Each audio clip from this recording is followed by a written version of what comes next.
మా జెన్జీ శ్రోతలకి స్వాగతం సుస్వాగతం. ఫస్ట్ నీ మానసిక పరిస్థితి బాలా. సో ఈరోజు టాపిక్ వచ్చేసరికి confusion. Last year of engineering అప్పుడు బాగా ఉంటుంది అందరికి, ఎటు సైడ్ వెళ్ళాలి. మీకు ఒక ఇంట్రెస్ట్ ఉంది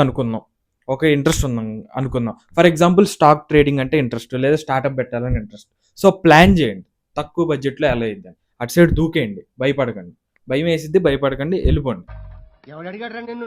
లేదు 2-3 ఇంట్రెస్ట్లు ఉన్నాయి అనుకోండి, అసలు మీరు దేంట్లో వెళ్ళాలో చూస్ చేసుకోవాలో కన్ఫ్యూజ్ అవుతున్నారు ఇంకా. సో అప్పుడు మాత్రం కొన్ని రోజులు బ్రేక్ తీసుకొని ఒక 2-3 months ఒక కాఫీ షాప్లో పనిచేసా, లేకపోతే మీ కాలేజ్లో ఏదైనా ప్లేస్మెంట్ వస్తే అటు సైడ్ వెళ్ళి కొన్ని రోజులు పనిచేస్తా, ఆలోచించుకోండి మీరు ఎటు సైడ్ వెళ్ళాలనుకుంటున్నారు.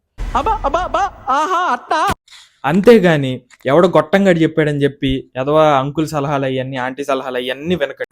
ఏమైందిరా నీకు, ఎందుకు ఎప్పుడు అట్లా చిరాకు పడుతుంటావు? వెయిట్ చేసిందా? అరే అలా అని చెప్పి మీరు ఎంచుకున్న ప్యాషన్కి మనీ రాకుండా మాత్రం చేయకండి. గుర్తుంచుకోండి, మనీ కూడా ఎంతో కొంత జనరేట్ అవ్వాలి. ఇప్పుడు ఒక వర్క్ తక్కువ మనీ వస్తా చేయటం ప్యాషన్ అంటారు, అసలు మనీయే రాకుండా చేయటం. ఈటీవీ న్యూస్ సమాప్తం. నమస్కారం.